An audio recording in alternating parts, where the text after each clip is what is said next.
사사 시대에 그 땅에 기근이 든 일이 있었다. 그때에 유다 베들레헴 태생의 한 남자가 모압 지방으로 가서 임시로 살려고 아내와 두 아들을 데리고 길을 떠났다. 룻기 1장 1절. 룻기의 시작은 이러합니다. 사사 시대에 그 땅에 기근이 든 일이 있었는데 어느 한 베들레헴 태생 남자가 모압 지방으로 임시로 내려갔고 아내와 두 아들을 데리고 떠났습니다. 룻기 이야기의 배경이 사사시대 그리고 그 가운데 기근이 들었던 어느 시절로 특정합니다. 룻기 이야기는 짧고 아름답습니다. 시어머니를 지극히 사랑한 며느리와 그런 며느리를 안타까워했던 어머니, 그리고 조심스런 배려와 사랑으로 맺어진 두 남녀의 이야기를 담고 있습니다. 이러한 따뜻한 이야기의 배경이 사사시대라는 것은 그 자체로 전하는 메시지가 많습니다. 험악하기에 이를 데가 없었던 사사 이야기가 마치자마자 시작된 아름다운 이야기라는 점에서 그렇습니다. 독자들의 입장에서도 이는 마찬가지입니다. 사사기를 읽어오며 우리는 이것이 성서의 이야기인가, 여기에 등장하는 자들이 하나님의 백성들이 맞는가 의심한 적이 한두 번이 아니었습니다. 백성들의 패악은 둘째치고서라도 사사라 불리운 하나님의 부름을 받은 특별한 사람들의 이해할 수 없는 행동들도 사사기에는 가득하기 때문입니다. 그렇게 힘겹게 사사기를 읽어 나가다 그 마지막에 이르렀을 때 우리는 힘에 겨워 숨이 가쁠 지경이었습니다. 그러나 사사기의 마지막 장을 덮고 룻기의 첫 장을 열었을 때 상황은 반전됩니다. 사사기에서 볼 수 없었던 아름다운 고백과 실천이 가득하기 때문입니다. 그러므로 우리들 입장에서도 룻기의 등장은 참으로 큰 은혜입니다. 다음으로 룻기의 배경이 던지는 의미를 생각해 보겠습니다. 앞서 이야기했던 바와 같이 룻기의 배경은 사사시대 그리고 그 시대 가운데에서도 기근이 닥쳤던 시절입니다. 사사시대라는 문구 하나만으로도 이 시기가 얼마나 패역한 시대였는지 단적으로 보여줍니다. 하나님의 뜻을 구하는 사람은 찾기 어렵고 각 지파는 저마다의 욕망에 사로잡혀 각자의 소견이 옳은 대로 행동할 뿐이었기 때문입니다. 게다가 기근까지 들었습니다. 사사시대라는 영적 어둠의 터널에서 기근이라는 물적 위기의 순간에 어느 평범한 사람들의 애틋한 이야기가 바로 룻기인 것입니다. 따라서 룻기는 패역한 시대의 한 줄기 희망입니다. 하나님의 정의와 인애가 암흑처럼 사라진 것 같은 시대였지만 어딘가에서 하나님의 사랑을 실천하려는 작은 사람들이 있었음을 보여줍니다. 룻기의 첫 장면을 조금 더 들여다보겠습니다. 기근이 들었던 사사시대의 한 남자가 자기 가족을 데리고 모압 지방으로 잠시 이주합니다. 아마 기근이 들어 그들이 살고 있었던 유다 베들레헴에서는 더 이상 살기가 힘들었던 모양입니다. 이어 그 가족의 이름이 소개됩니다. 남자의 이름은 엘리멜렉, 아내는 나오미, 그들의 두 아들은 각각 말론과 기럨이었습니다. 두 아들은 임시 거처가 된 모압 지방에서 여인들을 만나 결혼했습니다. 두 아내의 이름은 룻과 오르바였습니다. 어찌된 일인지 집안의 가장이었던 엘리멜렉이 죽고 두 아들도 연달아 목숨을 잃었습니다. 기근이 들어 고향을 떠났던 한 가족의 남자들이 모두 생명을 잃어버린 것입니다.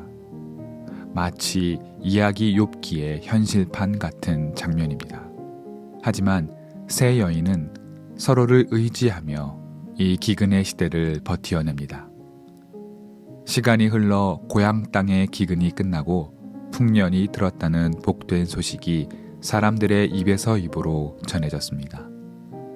어머니 나오미는 다시 고향으로 돌아갈 채비를 시작합니다. 세 여인이 길을 떠나 고향으로 가는데 어머니 나오미가 결단을 내립니다. 두 며느리가 아직 젊으니 너희들이 돌아가 새 남편을 찾아 행복한 가정을 꾸리라고 말합니다. 생각지 않았던 어머니의 부탁에 며느리들은 통곡하며 그럴 수 없다 말합니다. 세 여인의 우애가 아름답습니다. 어머니 나오미는 형사치수, 그러니까 남편이 죽으면 남편의 다른 형제가 미망인을 취해 가문을 잇게 한다는 제도를 말하며 내가 이미 늙었으니 아들을 낳을 수도 없고 설령 어떻게 아들이 생긴다 하여도 그들이 장성하여 너희들을 아내로 맞을 수 있는 일이 불가능하다라고 말합니다. 이 짧은 이야기 속에서도 이스라엘의 특별한 제도, 형사취수제가 얼마나 많은 허점을 갖고 있었는지 이미 당시의 민중들도 잘 알고 있었던 것 같습니다. 달래는 시어머니와 두 며느리가 한참은 울다 한 며느리 오르바는 작별 인사를 하고 길을 떠났습니다. 그런데 또 한 며느리 룻은 오히려 나오미에게 매달리며 자신을 내치지 말라고 애원합니다. 그렇게 나오미와 룻은 베들레헴으로 돌아왔습니다. 베들레헴의 사람들은 며느리와 함께 돌아온 나오미를 보며 놀랐습니다. 아마도 이들이 타국에서 이미 세상을 떠났다 생각했던 건지도 모르겠습니다. 나오미는 주변 사람들에게 자신을 더 이상 나오미라 부르지 말 것을, 대신에 괴로움이란 뜻의 마라라고 불러달라 청합니다. 나오미는 자신이 베들레헴을 떠났을 때는 가득 차 있었으나 이제는 텅 빈 채로 돌아왔다고 말합니다. 참으로 애잔한 고백입니다. 1장은 이렇게 룻기의 배경을 설명하며 마칩니다. 남편과 아들 모두를 잃은 상실의 어머니 나오미와 그런 그녀와 끝까지 함께하려는 룻의 애절한 고백은 이 서사를 아름답게 만들어주고 있는 장치들입니다. 여기에 한 가지 더 생각할 것이 있습니다. 룻기의 이야기는 단지 한 가문이 다시 일어서게 되는 이야기에 국한되지 않습니다. 무엇보다 며느리 룻이 모압 여인이라는 점에서 그렇습니다. 룻은 모압 사람으로 이스라엘의 12지파에 속하지 않았던 이방인이었습니다. 게다가 모압은 암몬과 더불어 이스라엘 역사 곳곳에서 충돌했고 전쟁을 치렀던 족속입니다. 또한 하나님은 이스라엘의 남자들이 이방 여인과의 결혼을 엄격히 금지하셨습니다. 그런데 룻은 모압 사람으로 하나님의 규례에 의하면 이들의 결혼은 불법입니다. 이스라엘 지파 남성과 이방 여성이 어떻게 결혼하여 가정을 이룰 수 있었는지에 대해선 다양한 가설이 있습니다. 예컨대 흉년이었기에 가능했다는 점이 설득력이 있습니다. 중요한 것은 나오미에게 며느리가 모압 출신이라는 점이 어떤 문제도 되지 않았다는 점입니다.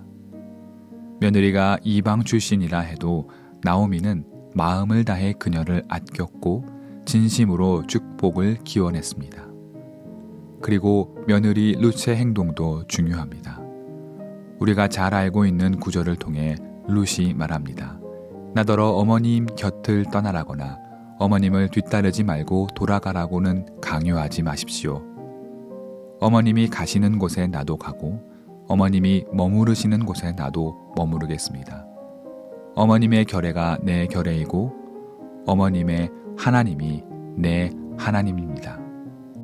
룻은 비록 자신이 이방의 문화에 살았으며 그들의 신을 섬겼던 적이 있으나 이제 내가 나오미 당신을 택함으로 나의 옛일을 다 버리고 오로지 어머니를 따르며 어머님의 하나님을 섬기겠다고 고백합니다. 이를 통해 미루어 보면 하나님을 섬기고 하나님의 사람이 된다는 것은 태생적 출신이 그리 중요하지 않음을 보여줍니다.